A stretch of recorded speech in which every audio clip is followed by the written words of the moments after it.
Hello and welcome to NoKiddingNews, where all you kids can get the news you need just by simply listening in. My name is Bruno. Since this is the first episode, I want to give you some key facts about me.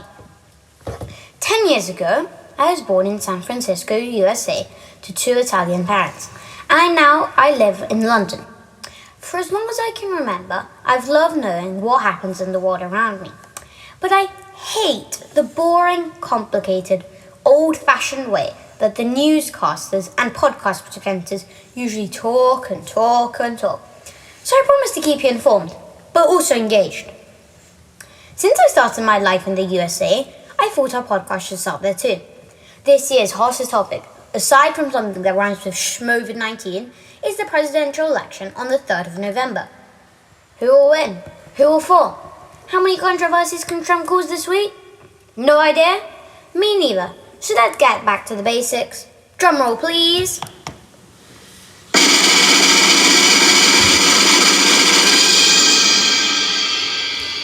In the red corner, fighting for the Republicans, is President Donald Trump, the reigning champion. His supporters say that Trump will lower their taxes, make the market more free, and put America first, especially against China. But people who don't like Trump say he's a racist, extreme, and prone to Twitter tantrums.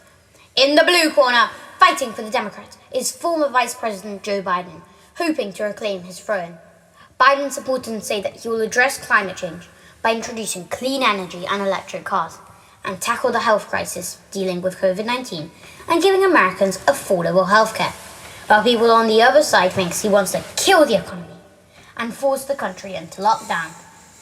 On both sides of the debate, both Democrats and Republicans have asked, are these two really the best candidates our parties can come up with? No matter which one wins, he will be the oldest president in US history by the time he leaves the Oval Office.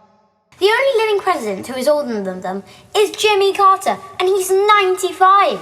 Things you need to understand about the American election process is to do with swing states.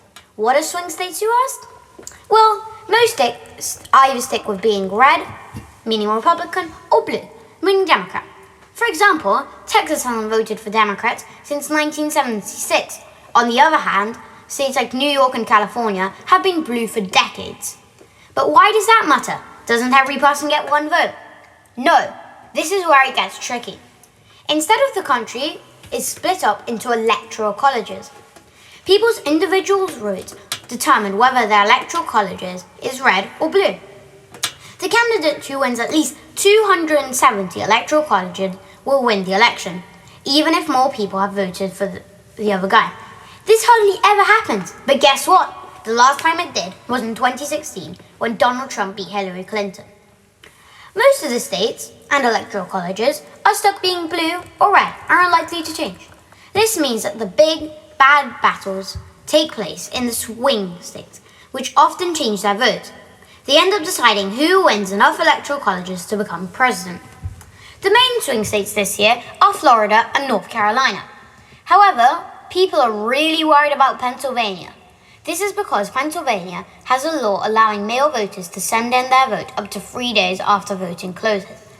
If there is a close tie, we might not know the final result until the 9th or the 10th of November. Donald Trump and his supporters are already complaining that the Democrats might use this rule to cheat. They're also claiming that mail ballots are unsafe and unreliable. This is a particularly big problem because lots of people are choosing to vote by mail because of COVID-19. But most of them are Democrats, since Republicans are less likely to stick with social distancing rules. So it might seem as if Republicans are winning at the beginning, but then there could be a spike for the Democrats as the mail votes come in. Or the Republicans might just refuse to accept the result of the election and claim the Democrats cheated. Trump keeps saying that no one can trust mail voters. But guess what? Trump voted by mail in 2017 during New York's mayoral race. Then he voted by mail during New York's midterm election in 2018. And in 2020, he voted by mail in Florida's presidential primary election. No kidding. Between COVID, swing states, and Donald Trump's Twitter storms, it's definitely going to be an interesting election. Tune into next week's podcast when we'll be covering results, if we have one. If you have any topics you'd like to know about, don't forget to leave a comment on the podcast website, www NoKiddingNews.com or email me, Bruno, at info@NoKiddingNews.com. Who will win? Who will fall? Next time I'll have the answers. But for now, the race is on. Thank you for listening. See you next time.